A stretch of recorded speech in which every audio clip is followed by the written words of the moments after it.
இயேசு கிறிஸ்துவில் சகோதர சகோதரிகளே, அக்டோபர் 19, 2025 இன்று நாம் பார்க்கிற இந்த நற்செய்தியிலே இயேசு கிறிஸ்து நமக்கு நாம் மனம் தளர்ச்சி அடைந்து விடக்கூடாது. அவரிடம் பேசுகிற அந்த அந்த ஜெபத்தில் தளர்ச்சி இல்லாமல் இருக்க வேண்டும் என்பதற்கான ஒரு உவமையை சொல்லித் தருகிறார். 1 தெசலோனிக்கேயர் 5ஆம் அதிகாரத்தில் நாம் பார்க்க முடியும். என்ன சொல்றது? எப்பொழுதும் மகிழ்ச்சியாயிருங்கள், இடைவிடாது இறைவனிடம் வேண்டுங்கள் என்று பவுல் நமக்கு சொல்லித் தருகிறார். இடைவிடாது ஜெபிப்பதற்கும் மனம் தளராமல் ஜெபிப்பதற்கும் வேறுபாடு இருக்கிறது தானே? ஆமா, இடைவிடாதுன்னா நச்சரிப்பு பண்ணிக்கிட்டே இருந்து அப்போ என் ஃப்ரெண்டு வந்திருக்கிறான் அப்பம் கூட, என் ஃப்ரெண்டு வந்திருக்கிறான் அப்பம் கூடன்னு நடுராத்திரில போய் தட்டி வாங்கிட்டு வர்றது, இடைவிடாது நச்சரித்து வாங்கிட்டு வந்தது. இன்று ஆண்டவர் சொல்றது, மனம் தளர்ச்சி அடைந்து விடாதீர்கள், உங்களுடைய ஜெபம் கேட்கப்படவில்லையே என்று மனம் தளர்ச்சி அடையாதீர்கள் என்பதற்கான ஒரு உவமை சொல்லுகிறார். கேட்கலாமா? லூகாஸ் எழுதின நற்செய்தி அதிகாரம் 18 வசனங்கள் 1 முதல் 8 முடிய. மனம் தளராமல் எப்பொழுதும் இறைவனிடம் மன்றாட வேண்டும் என்பதற்கு இயேசு ஒரு உவமை சொன்னார். ஒரு நகரில் நடுவர் ஒருவர் இருந்தார். அவர் கடவுளுக்கு அஞ்சி நடப்பதில்லை, மக்களையும் மதிப்பதில்லை. அந்நகரில் கைம்பெண் ஒருவரும் இருந்தார். அவர் நடுவரிடம் போய், என் எதிரியை தண்டித்து எனக்கு நீதி வழங்கும் என்று கேட்டுக்கொண்டே இருந்தார். நடுவரோ நெடுங்காலமாய் எதுவும் செய்ய விரும்பவில்லை. பின்பு அவர், நான் கடவுளுக்கு மஞ்சுவதில்லை, மக்களையும் மதிப்பதில்லை என்றாலும் இக்கைம்பெண் எனக்கு தொல்லை கொடுத்து கொண்டிருப்பதால் நான் இவருக்கு நீதி வழங்குவேன், இல்லையானால் இவர் என் உயிரை வாங்கி கொண்டே இருப்பார் என்று தமக்குள்ளே சொல்லிக் கொண்டார். பின் ஆண்டவர் அவர்களிடம், நேர்மையற்ற நடுவரே இப்படி சொன்னார் என்றால், தாம் தேர்ந்து கொண்டவர்கள் அல்லும் பகலும் தம்மை நோக்கி கூக்குரலிடும் பொழுது கடவுள் அவர்களுக்கு நீதி வழங்காமல் இருப்பாரா? அவர்களுக்கு துணை செய்ய காலம் தாழ்த்துவாரா? விரைவில் அவர்களுக்கு நீதி வழங்குவார் என நான் உங்களுக்கு சொல்லுகிறேன். ஆயினும் மானிட மகன் வரும்போது மண்ணுலகில் நம்பிக்கையை, அதாவது விசுவாசத்தை காண்பாரோ என்றார். இது கிறிஸ்துவின் நற்செய்தி. கிறிஸ்துவே உமக்கு புகழ். இங்கே 3 விஷயம் பொதிந்திருக்கிறது. மனம் தளராமல் ஜெபிக்க வேண்டும் என்பதை குறித்து. சரி, இது குறித்து முதல் வாசகம் ஒன்று சொல்லித் தருகிறது. அதை நாம் கேட்கலாம். மனம் தளராமல் ஜெபித்ததனால் என்ன ஆயிற்று? அதை பார்க்கலாம். யாத்திராகமம் அதிகாரம் 17 வசனங்கள் 8 முதல் 13 முடிய. அமலேக்கியர் ரபிதீமில் இஸ்ரவேலரை எதிர்த்து போரிட வந்தனர். மோயிசன் யோசுவாவை நோக்கி, நம் சார்பில் தேவையான ஆட்களை தேர்ந்தெடு, நாளை நீ போய் அமலேக்கியரை எதிர்த்து போரிடு, நான் கடவுளின் கோலை கையில் பிடித்தவாறு குன்றின் உச்சியில் நின்று கொள்வேன் என்றார். அமலேக்கியரை எதிர்த்து போரிட மோசே கூறியவாறு யோசுவா செய்யவே மோசே, ஆரோன், கூர் என்பவர்கள் குன்றின் உச்சிக்கு ஏறி சென்றனர். மோசே தம் கையை உயர்த்தி இருக்கும் போதெல்லாம் இஸ்ராயலர் வெற்றி அடைந்தனர். அவர் தம் கையை தளர விட்ட போதெல்லாம் அமலேக்கியர் வெற்றி அடைந்தனர். மோசையின் கைகள் தளர்ந்து போயின. அப்போது அவர்கள் கல்லொன்றை அவருக்கு பின்புறமாக வைக்க அவர் அதன் மேல் அமர்ந்தார். அவர் கைகளை ஆரோன் ஒரு பக்கமும் கூர் மறுபக்கமும் தாங்கி கொண்டனர். இவ்வாறாக அவர் கைகள் கதிரவன் மறையும் வரை ஒரே நிலையில் இருந்தன. யோசுவா அமலேக்கையும் அவனுடைய மக்களையும் வாளுக்கிரையாக்கி முறியடித்தார். இது ஆண்டவரின் அருள் வாக்கு. இறைவா உமக்கு நன்றி. அவர் கைகள் தளர்ந்து போயின. நற்செய்தியில சொல்றாரு, தளர்ந்து போகாமல் நீங்க ஜெபிக்கணும்னு சொல்றாரு. ரைட், இருக்கட்டும். ரைட், இன்னைக்கு நம்ம படிச்ச இந்த முதல் வாசகத்துக்கு நம்ம என்ன பதில் சொல்றோம்?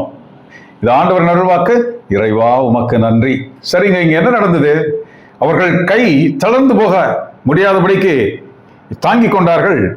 கடவுளை நோக்கி அந்த அந்த ஏறெடுக்கிற அந்த உதவி. அப்போ இந்த ஜெபம் செய்ய இந்த உதவி கிடைக்க தளராமல் ஜெபிக்க என்ன கிடைத்தது? இங்கே கொலை விழுந்து கொண்டே இருந்தது. பார்க்கிறோம்ல, அமலேக்கியர்கள் செத்து மடிந்து கொண்டே இருக்கிறார்கள். ஜெபம் ஏறெடுக்கப்பட அங்கே கொலை விழுகிறது. தெரியாம சொல்லிட்டோமா? இது ஆண்டவர் அருள்வாக்கு. இறைவா உமக்கு நன்றின்னு சொல்லிட்டோமா? அமலேக்கியர்கள் முழுவதும் கொல்லப்பட்டு விட்டார்கள். ஒரு ஜெபம் ஏறெடுக்கும் பொழுது இப்படின்னா பாருங்க, இன்னைக்கு நற்செய்தியில் நம்ம என்ன பார்த்தோம்? அந்த பெண், என்னுடைய நிலத்தை அபகரிச்சுட்டாங்க, இல்ல என் பிள்ளைக்கு இப்படி ஒரு காரியம் பண்ணிட்டாங்க, நகையை திருடிட்டு போயிட்டாங்க, என்னுடைய பொருள்கள் எல்லாம் எடுத்துட்டு போயிட்டாங்க, எனக்கு அந்த உடைமைகளை பெற்றுத்தாரும் அப்படின்னு ஒரு கோரிக்கையை வைக்கிறாங்க. நோ, என் எதிரியை தண்டித்து எனக்கு நீதி வழங்கும். ரைட், என் எதிரியை தண்டித்து எனக்கு நீதி வழங்கும். பாருங்க, அமலேக்கியர்கள் இங்கே தண்டிக்கப்படுகிறார்கள். அமலேக்கியர்கள் இங்கே போரில் கொல்லப்பட்டு கொண்டிருக்கிறார்கள். இவளும் கேட்கிறாள், என் எதிரியை தண்டிப்பது. இப்ப இந்த ஜெபம் எதை நோக்கியதாக இருக்கிறது? என்னுடைய தேவையை நான் பெற்றுக்கொள்வதா, அதற்கானதா? இல்லாவிட்டால் நான் என் எதிரிகள் ஒழிக்கப்படுவதற்காக நான் ஜெபிப்பது. இதுதான் இந்த 2 வாசகம் நம்ம சொல்லித்தரு. அப்படிதானே? நற்செய்தியில தானே ஆண்டவர் சொல்லித்தராரு. முதல் வாசகத்தை நம்ம தானே பார்த்தோம். ரைட்டுங்க.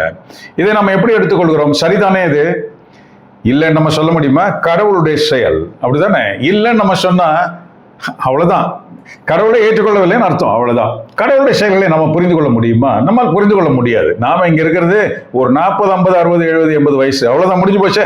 அதுக்கு மேல தெரியாது.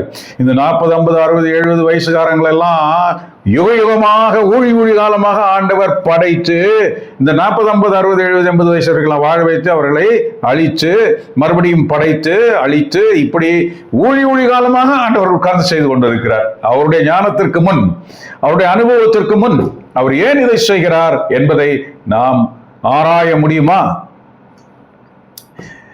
நம் யார்? விட்டில் பூச்சி. நாம் யார்? காலையில் பூத்து மாலையில் மடியும் மலரை போன்றவர்கள். அவ்வளவுதானே. நாம் ஒரு தூசு என்பது அவருக்கு தெரியும் என்று நாம் அடிக்கடி சொல்கிறோம். சங்கீதக்காரன் சொல்றதை பார்க்கிறோம். நமக்கு நிறைய புரியாதுங்க. அவர் செய்யறது என்னன்னு. நம்ம முன்னால் நிறைய அழிவுகள் நடக்கிறது. இன்று நீதி கேட்கப்படுகிறது. எதற்கு?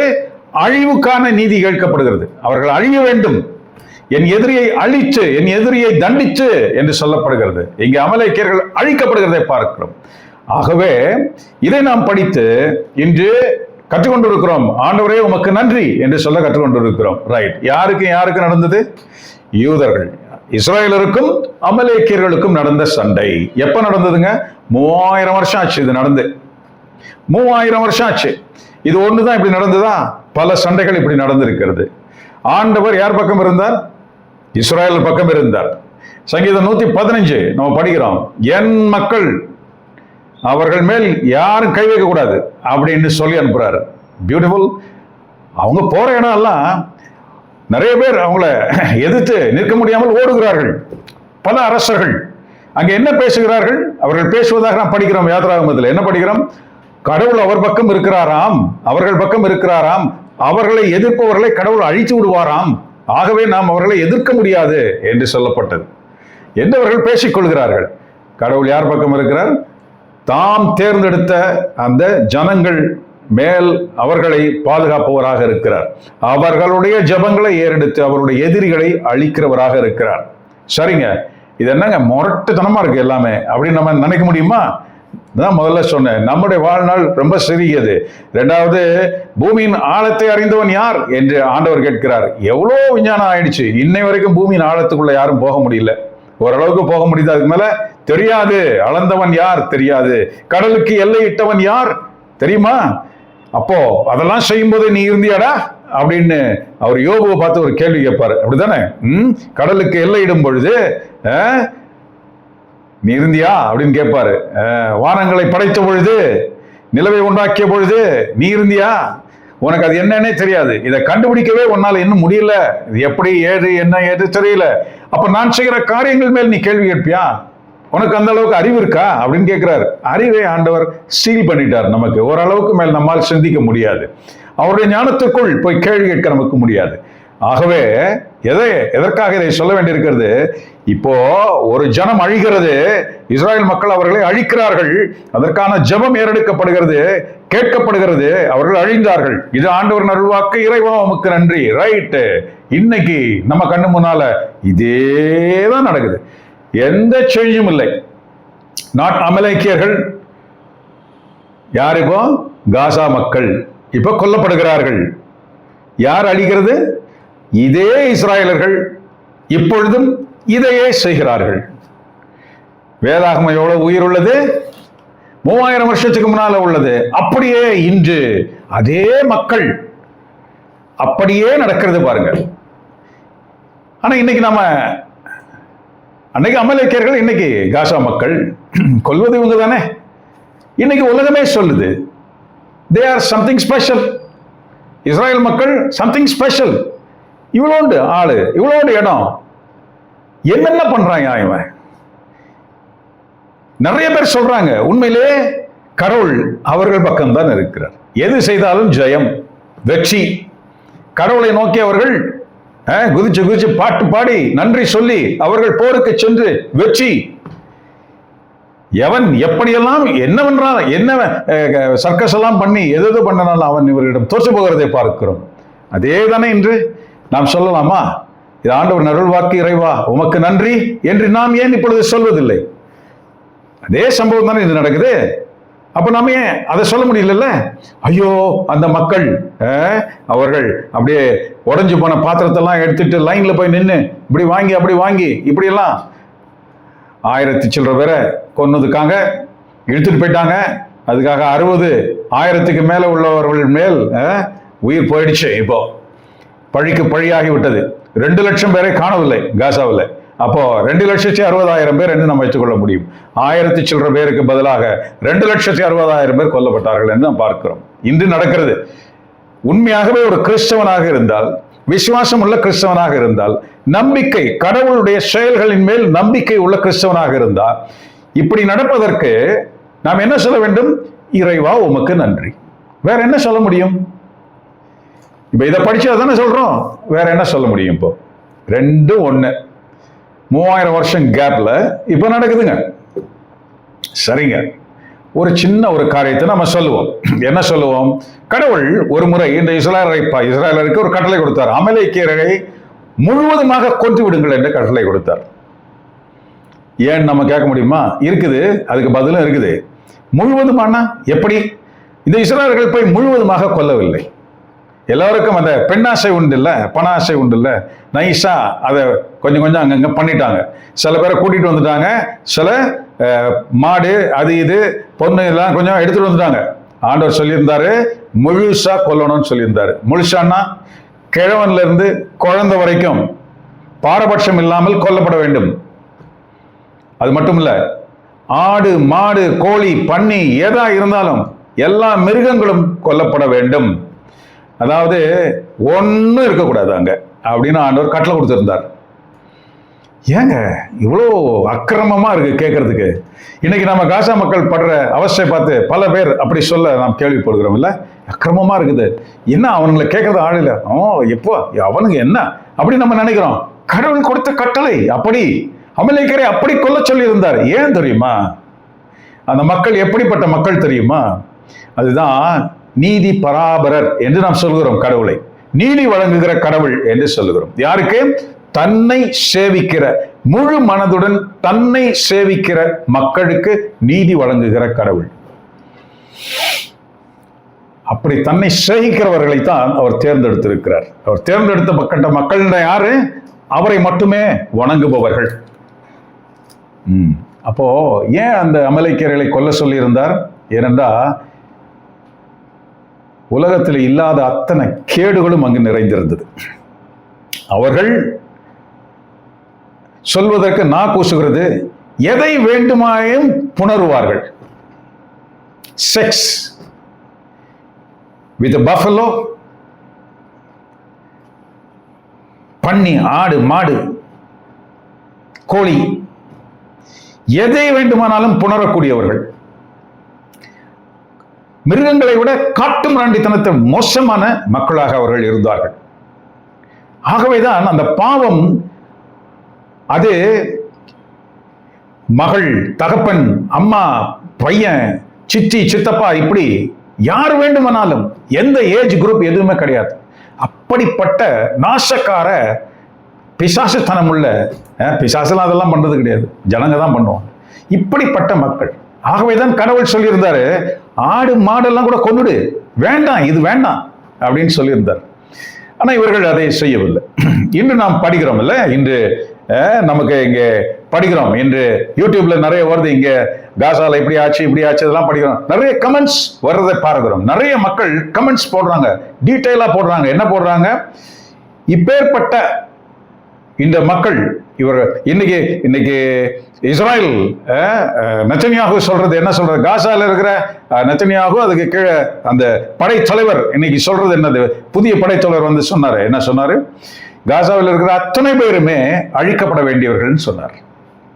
ஏன் அவ்வாறு சொன்னார்? பிகாஸ் இங்க இருக்கு அது மாதிரி. என்னன்னா நம்ம இப்படி பேசுறோம் நம்ம நினைக்கிறீங்களா? ஆஹா, நாம் ஒரே கடவுளின் மக்கள். கடவுள் எது சொன்னா அது சரி, அவ்வளவுதான், முடிஞ்சு போச்சு. ஏன்னா அதை அலசி ஆராயிற அளவுக்கு நமக்கு புத்தி கிடையாது. நிறுத்திக்கணும் அதோட. அவர் சொன்னா சரி. பாருங்க, அப்படிப்பட்ட ஒரு நிலைமை அங்க இருக்கிறதே பார்க்கிறோம். இன்று நேற்று நாம் பார்க்கிறோம், எல்லாம் விடுவிக்கப்பட்டு விட்டாங்க. இங்க இருந்தாங்க, அங்க இருந்து இங்க ஹாஸ்டேஜஸ் எல்லாம் மாத்திக்கிட்டாங்க, எல்லாம் பண்ணினாங்க. இஸ்ரேல் ட்ரூப்ஸ் அவங்க காசால இருந்து முழுசா கிட்டத்தட்ட 60-70% வெளியே வந்துட்டாங்க. இப்போ உடனே என்னாச்சு பாருங்க, நேத்து தன் மக்களையே அவர்கள் முட்டி போட வச்சு, கை கட்ட வச்சு அப்படியே ஷூட் பண்றான். 34 பேர் ஸ்பாட்லயே அவுட். அப்படியே கொல்கிறார்கள், தன் மக்களையே கொல்கிறார்கள். இன்னும் பல பேரை தேடிக்கொண்டிருக்கிறார்கள் கொல்வதற்கு. யாரை கொண்டார்கள் தெரியுமா?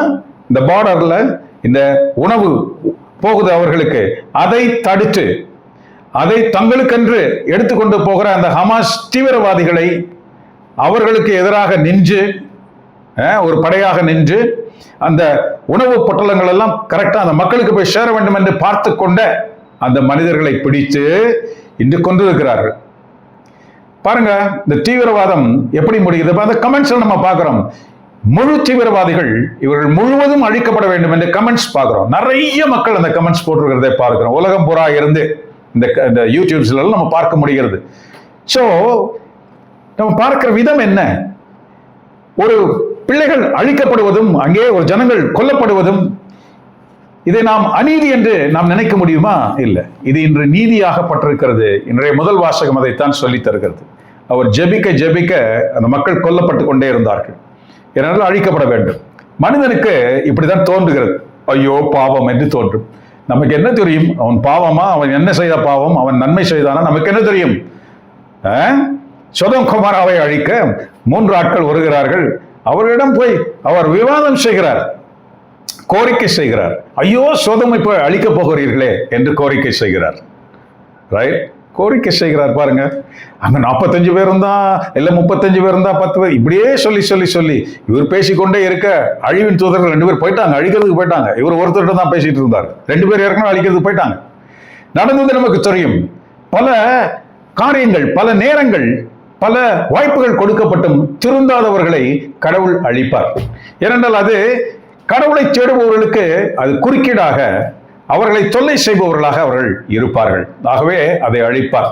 இன்று காசா மொட்டையடிக்கப்படும் என்று நாம் ஓசையா, நாம ஆமோஸ் இதுல நம்ம பார்த்திருக்கிறோம், யோவேல் ஆமோஸ்ல நம்ம பார்க்கிறோம், சக்கரையாஸ்லையும் பார்க்கிறோம்.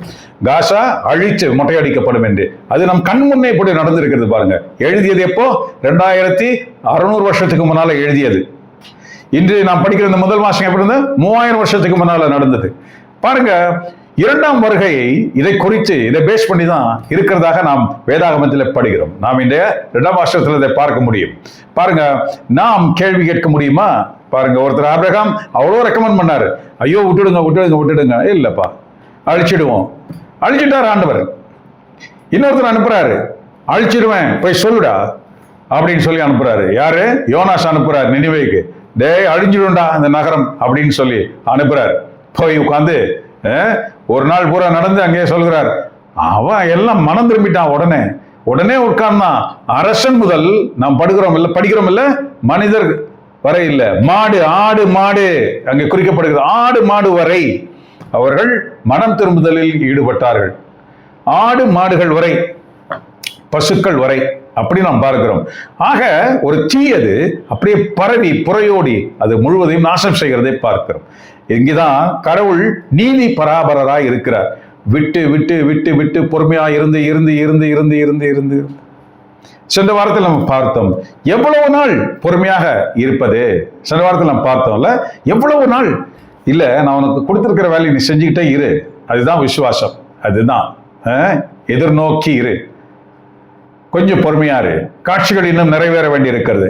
போன வாரத்தில் நம்ம பார்த்தோம். பார்க்கிறோம், அதனுடைய தொடர்ச்சியாகத்தான் இப்பொழுது இந்த வாசகம் நமக்கு அமைந்திருக்கிறதை பார்க்கிறோம். ஆக நீதி எனக்கு வேண்டும் என்று கேட்கிற அந்த ஒரு தன்மையை நாம் பார்க்கிறோம். கடவுள் தாம் தேர்ந்தெடுத்தவர்களுக்கு எவ்வளவுதான் நீதி வழங்காமல் இருப்பார் அப்படின்னு தான் நம்ம இன்னைக்கு நற்செய்தியில பார்த்தோம். அந்த பெண் கேட்டது என்னது? தண்டித்து எனக்கு நீதி வழங்கும் அப்படின்னு கேட்கிற அந்த தன்மையை பார்க்கிறோம். பாருங்க, இத்தகைய ஜெபங்கள் நம்மிடம் இருந்து ஏறெடுக்கப்படுகின்றனவா? நினிவேக்கு அவர் போயிட்டு அறிவிக்கிறாரு. ஆண்டவர் பார்த்தாரு, இவங்க திருந்திட்டாங்க, அழிக்கல. ஆனா பாருங்க, எப்படி ஒரு ரெக்கமெண்டேஷன் ஆபிரகாம் கொடுத்தாரு. இவர் என்ன பண்றாரு? இல்ல இல்ல இல்ல இல்ல இல்ல, இவர்கள் அழிய வேண்டியவர்கள். யோனாஸ் ஆண்டவரை எதிர்த்து நிற்கிறதை பார்க்கிறோம். நீங்க அழிக்கிறது நான் பார்க்கணும் அப்படின்ட்டு ஒரு மலை மேல போய் பிடிவாதமா உட்கார்ந்து இருக்கிறார். மேல இருந்து நெருப்பு வரும், அழியும் என்று.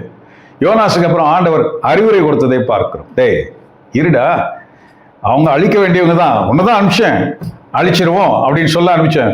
மனம் திரும்பிட்டாங்களேப்பா, மனம் திரும்பினவர்களை அழிக்க எப்படிப்பா எனக்கு மனசு வரும்? நீ என் பிள்ளை தான், அவங்களும் என் பிள்ளை தான்டா அப்படின்னு கடவுள் சொல்றதே பார்க்கிறோம். நீதி பராபரர். நீதி என்பது என்ன? நல்லவனுக்கு நல்லதும் தீயவனுக்கு தீயதையும் கிடைக்க செய்வதுதான் நீதி.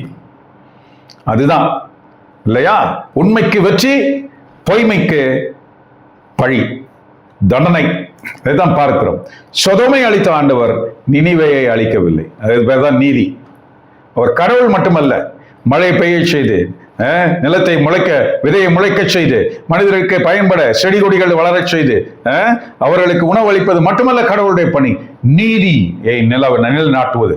பார்க்கிறோம், நிறைய நிலநடுக்கங்களும் சுனாமிகளும் பல அசம்பாவிதங்களும் நடக்கும் பொழுது நமக்கு புரியவில்லை, என்ன நடக்கிறது நமக்கு தெரியவில்லை. ரைட்? கடவுள் காலம் கடந்து, அதாவது அந்த தக்க காலத்தில் பலனளிக்கக்கூடிய அந்த உறுதிமொழிகளை வைத்திருக்கிறார். அது காலம் நிறைவேறும் பொழுது அது நிறைவேறும், நமக்கு புரியாது. ரைட்டுங்க. மோசே யாத்ராகமத்தில் பார்க்கிறோம், ஆண்டவர் சொல்றார், இந்த மக்களை நான் அழித்து விடுவேன், வணங்கா கழுத்துள்ள மக்கள் அழிக்க போகிறேன் என்று சொல்கிறார். மோசே ரெக்கமெண்டேஷன் கொடுத்தார், ரெக்கமெண்ட் பண்ணார், என்ன வேணா வாழ்வின் புத்தகத்திலிருந்து எடுத்துடுங்க, அவங்களே அழிக்காதீர்கள். ஆண்டவர் அதை கேட்டு செவியுற்று மோய்சனுக்கு பதில் கொடுத்தார். என்ன? அழிக்கலப்பா, போங்க அப்படின்னு சொன்னார். ஆனா மோய்சனுக்கு அது தெரியுமா? கடைசி வரைக்கும் அவர் அழிக்காம விட போறாருன்னு அழிச்சிட்டாரு. அப்புறமா அழிச்சிட்டாரு, ஒருத்தனும் மிஞ்சல. 6 லட்சம் பேர் கிளம்பி இருந்தாங்களா? எல்லோரும் பெரும்பாலும் இறந்து போயினர். 40 ஆண்டுகளாக வழி நடந்த பொழுது 40 ஆண்டுகளில் பிறந்த புது பிள்ளைகள் மட்டும்தான் அவர்கள் தேர்ந்தெடுக்கப்பட்ட நாட்டிற்குள் சென்றார்கள். மோய்சன் கேட்டுக்கிட்டாரு, அவர் உடனே அழிக்கலன்னு சொன்னாரு. ஆனா மோய்சனுக்கு புரியாதுல்ல, தெரியாதுல்ல. கடவுளுக்கு தெரியும், ஒவ்வொரு மனிதனுடைய உள் மனது எதை நினைக்கிறது என்று தெரியும். அழித்தார். மோய்சனை எதிர்த்து நின்றார்கள் கொஞ்சம் பேர், 250 பேர் எதிர்த்து நின்றார்கள். அவரை கல்லடித்து கொல்வதற்காக ஆண்டவர் மேலிருந்து நெருப்பை இறக்கி அவர்களை அழித்தார். மட்டுமல்ல, பூமியை பிளந்து அந்த மொத்த ஜனத்தையும் உள்வாங்கியது அந்த பூமி. இதெல்லாம் நடந்தது. இதற்கு பேர் என்ன? நீதி. இதற்கு பேர் நீதி. இன்றைய 2ஆம் வாசகம் நமக்கு ஒன்று சொல்லித் தருகின்றது. என்ன சொல்லித் தருகிறது தெரியுமா? நம்ம அதுக்குள்ள போலாம். பாருங்க, நமக்கு எது நீதி நமக்கு சொல்லித் தரும். 2 தீமோத்தேயு 3:14 4:2 வரை.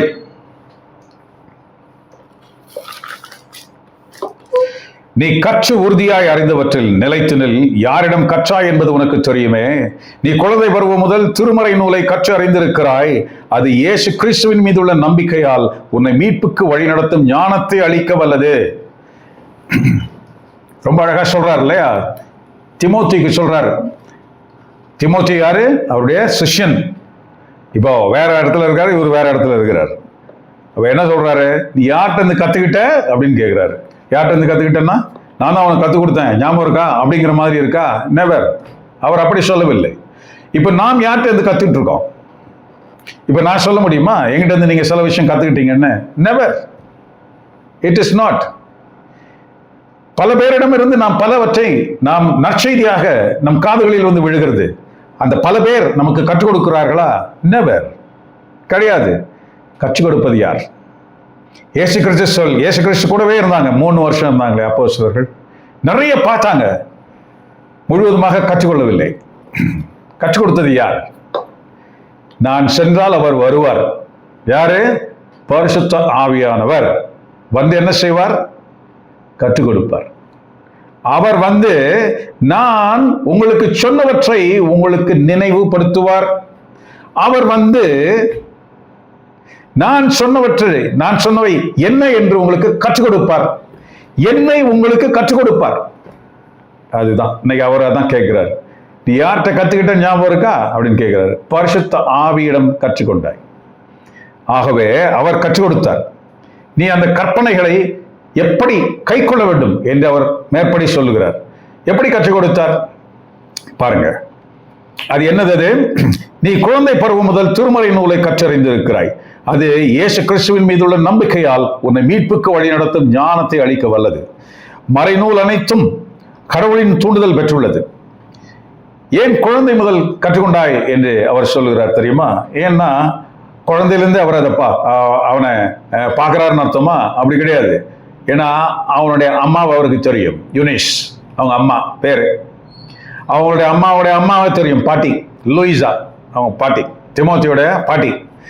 எல்லாருமே எவ்வளவு கடவுள் மேல் பற்று உள்ளவர்களாக இருந்தார்கள் என்று அவர் நற்செய்தி அறிவிக்கும் பொழுது அவர்களை பார்த்தார். இந்த ஃபேமிலியிலிருந்து வர்றான் இவன். அதனால்தான் சொல்றாரு, குழந்தை பருவம் முதல் நீ கற்றறிந்தவன் என்று சொல்லுகிறார். ஆகவே அவன் திடீரென்று வேதாகமத்தை படித்து திடீரென்று அல்லேலூயா சொல்லி திடீரென்று மைக் எடுத்து தெருமுனையில போய் நின்று பேசுற ஆள் இல்ல திமோத்தி. இன்னைக்கு நிறைய பேர் அப்படி பார்க்கிறோம். விட்டில் பூச்சிகள். அதெல்லாம் ஒரு எமோஷனல் ஆக்டிவிட்டிஸ்.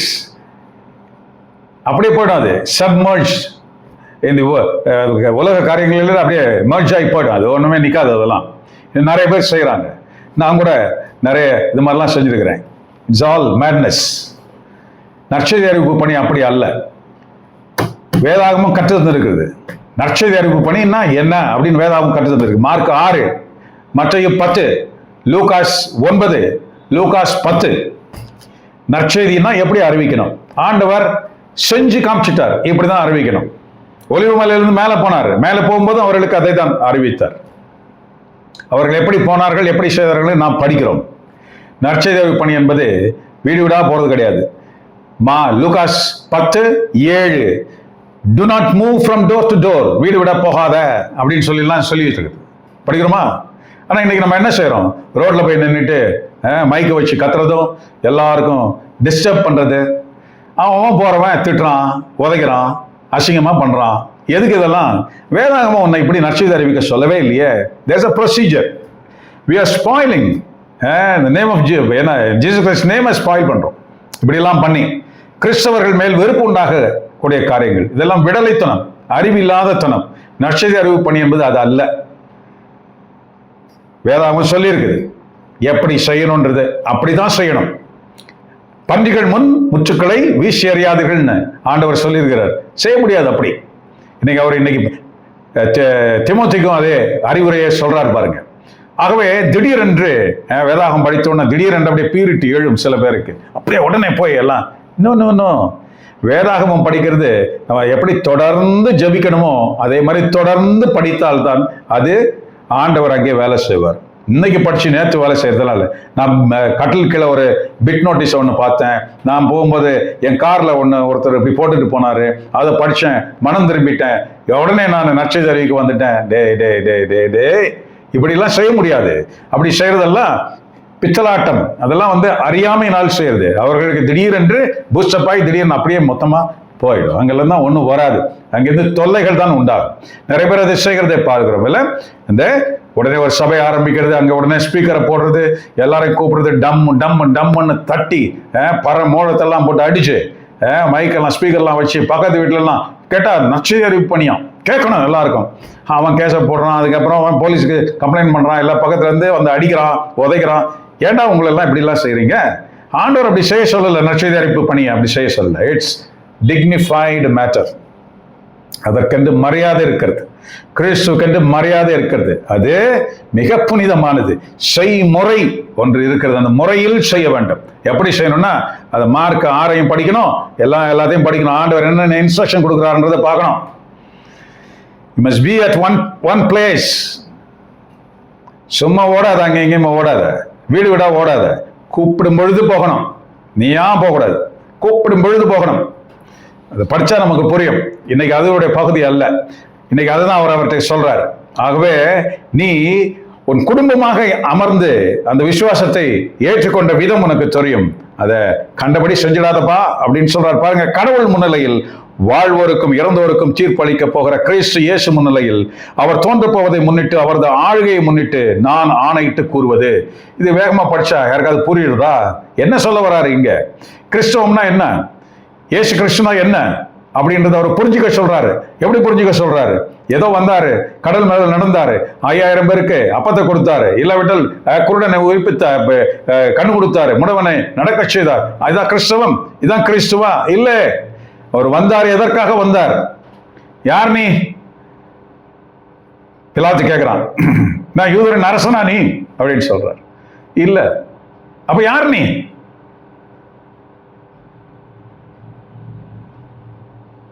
நான் உண்மையை அறிவிக்க வந்தவன். உண்மையா? அது என்ன? அதுதான் இன்னைக்கு இருக்கிற உலகத்தோட கேள்வி. கிறிஸ்துனா என்ன? யாரு? என்னது உண்மை? இன்னைக்கு அவர் சொல்லித்தரார். இந்த உண்மை என்பது என்ன? அவர் வந்தார், அவர் மீட்பதற்காக வந்தார். யாக்கோபு கண்ட கனவு ஏணி போடப்பட்டது, பூமிக்கும் வானத்திற்குமாக. அந்த ஏணியாக அவர் வந்தார். ஆகவே இங்கே வாழ்ந்து இங்கே செத்து மடிவதல்ல, நான் உன்னை மீட்க வந்திருக்கிறேன், உன்னை இந்த உலகத்திலிருந்து மீட்க வந்திருக்கிறேன். அதான் உண்மை. என்னை விசுவசித்தால் என் வழியாய் அன்றி எவனும் தந்தையிடம் வருவதில்லை. நானே உலகின் ஒளி. என்னை பின் செல்பவன் இருளில் நடவான், உயிரின் ஒளியை கொண்டிருப்பான். ஆகவே நான் யார்? உண்மை. என்னை நீ தெரிந்து கொண்டால் என் வழியாக நீ பரலோக பிரஜையாக நீ மாற முடியும். என்னை நீ தெரிந்து கொண்டால் என் சகோதரனாக முடியும். நான் என் தந்தைக்கு ஒரே மகன் என்பதால் நீ என் சகோதரன் என்பதால் நீயும் என் தந்தையை தந்தையே என்று நீயும் அழைக்க முடியும். இதுதான் உண்மை. இதுதான் கிறிஸ்து. சரிங்க, அது மட்டுமா? இல்ல, அவர் மறுபடியும் வருவார் என்பது உண்மை. அவர் மறுபடியும் வருவார் என்பது உண்மை. அவர் 1000 ஆண்டு இங்கே அமர்ந்து ஆட்சி செய்ய போகிறார் என்பது உண்மை. அந்த ஆட்சியில் தான் நாம் படிக்கிற சங்கீதம் 23, ஆண்டவர் எனதாயன், குறை எனக்கு ஏதும் இல்லை என்று படிக்கிற அந்த சங்கீதம், அங்குதான் அது நிறைவேறும். அது வரைக்கும் அது நிறைவேற சங்கீதம் கிடையாது. இன்னைக்கு நிறைய பேருக்கு பாட்டு பாடி நமக்கு ஏதோ நம்மகிட்ட அது அங்கேதான் நிறைவேற போகிறது. நீரோடையும் நீர் அருகில் நடத்தி செல்வதும் அருவிக்கு இட்டு செல்வதும் பசும்புல்லில் மேய்க்க செல்வதுமாக அப்படிப்பட்ட ஒரு காரியத்தை நாம் அங்குதான் பார்க்க முடியும் சகோதர சகோதரிகளை. ஆகவே அதெல்லாம் அங்கு நிறைவேற போகிறது. அதைத்தான் இங்க சொல்றாரு, பவுல் சொல்றாரு. என்ன சொல்றாரு? அவர் தோன்ற போவதை முன்னிட்டும், ரைட், செகண்ட் டைம் வரப்போகிறதை முன்னிட்டு, அவரது ஆளுகையை முன்னிட்டும், 1000 ஆண்டு அரசாட்சி செய்ய போகிறதை முன்னிட்டும் இறை வார்த்தையை அறிவி, எல்லாத்தையும் சொல்லு அப்படின்னு சொல்றாரு. வெறும் புதுமை செஞ்சாரு, வா வா வா வா ஜெபிக்கிறேன் வா எல்லாம் இது இல்ல. அவர் வந்தார், மீண்டும் வருவார், இங்கே அமரப் போகிறார், அங்கே ஆட்சி நடக்க போகிறது, அங்கே அவர் உன்னை மேய்க்க போகிறார். 23ஆம் சங்கீதம். எல்லாத்தையும் சொல்லுப்பா, இதுதான் நற்செய்தி, இதை சொல்லு. இதை யார்கிட்ட சொல்ல முடியும்? யார்கிட்ட சொல்ல முடியும்? சொல்றாரு பாருங்க, இதை செய்வதில் நீ கருத்தாயிரு, கண்டித்து பேசு, கடிந்து கொள், அறிவுரை கூறு, மிகுந்த பொறுமையோடு கற்றுக்கொடு என்று சொல்கிறார். யார்கிட்ட இதை சொல்ல முடியும்? நம்ம பார்க்கிறோம்ல, இது யார்கிட்ட சொல்லணும்? அவர் சொல்றாரு,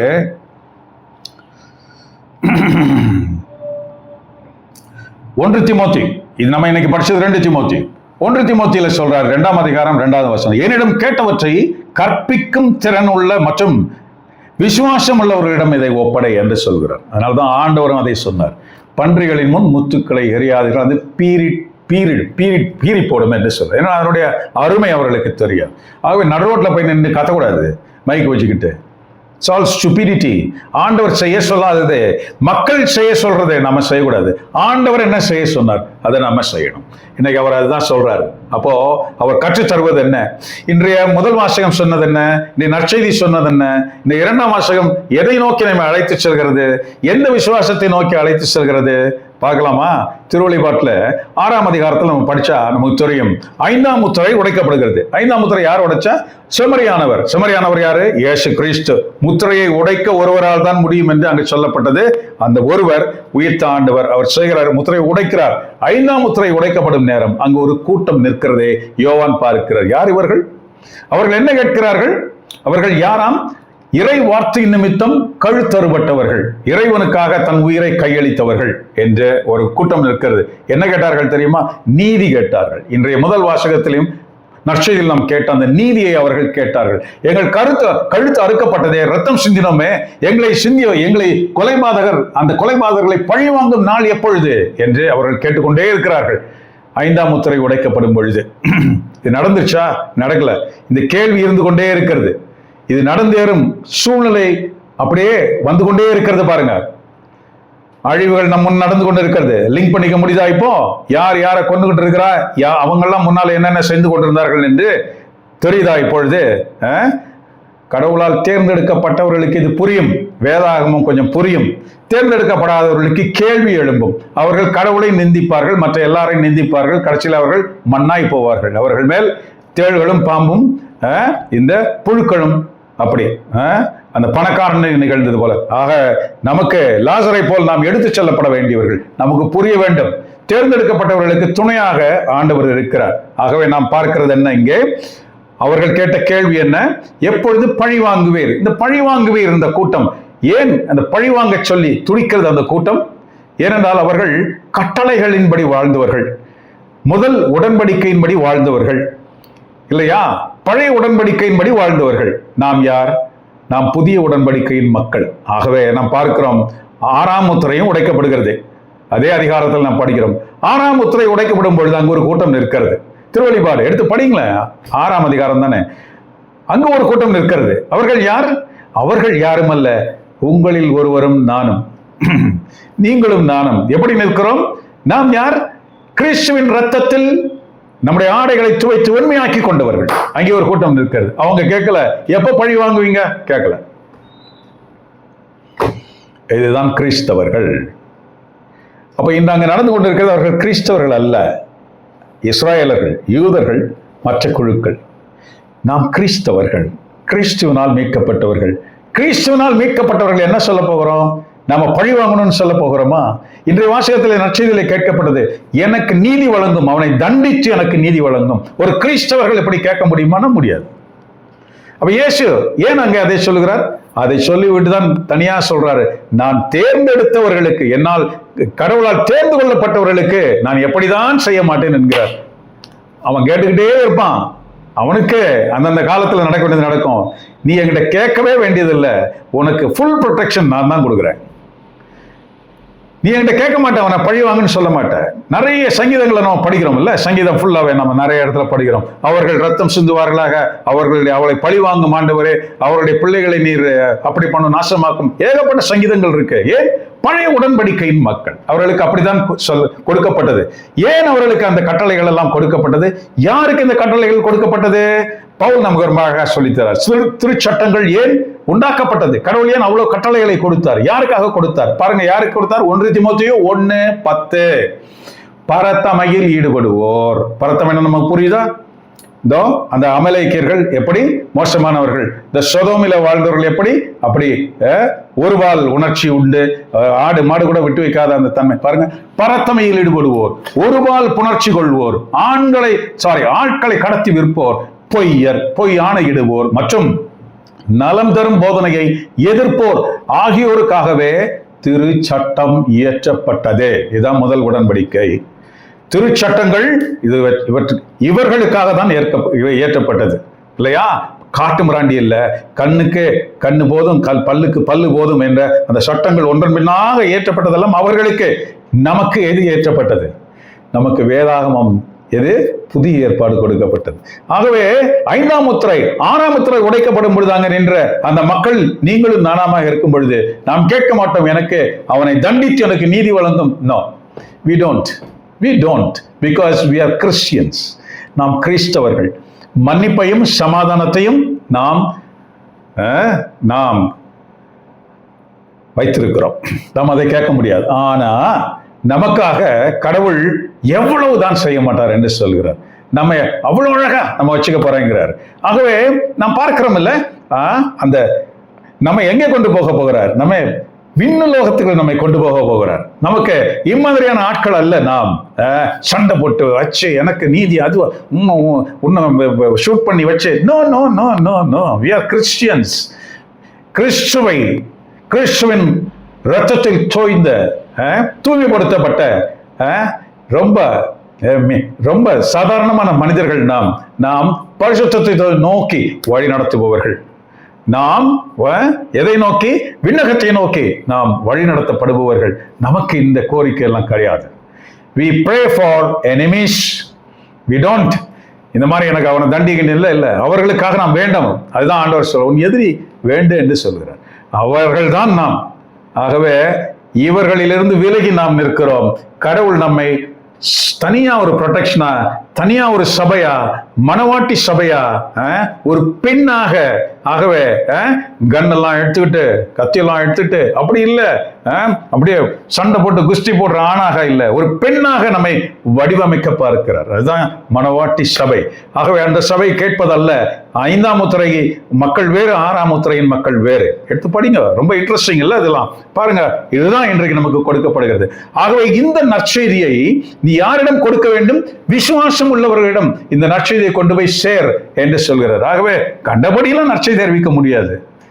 எவன் கேட்க விருப்பம் இருக்கிறானோ, யார் கடவுளால் அழைத்து வரப்படுகிறானோ அவனிடம்தான் அது போய் சேரும். இதோ ஒரு பாத்ரூம்ல நின்று ஒரு டான்ஸ் ஆடி ஒரு வீடியோ போட்டா எத்தனை லட்சம் பேர் பார்ப்பார்கள், ஆயிரக்கணக்கான பேர் பார்ப்பார்கள். இம்மாதிரி நற்செய்தி எத்தனை பேர் கேட்பார்கள்? 12, 20, 100, அவ்வளவுதான். தேர்ந்தெடுக்கப்படுகிறவர்கள் இவர்கள் தான். கிறிஸ்துவின் சமாதானம் நம்மோடு இருப்பதாக. ஆமென்.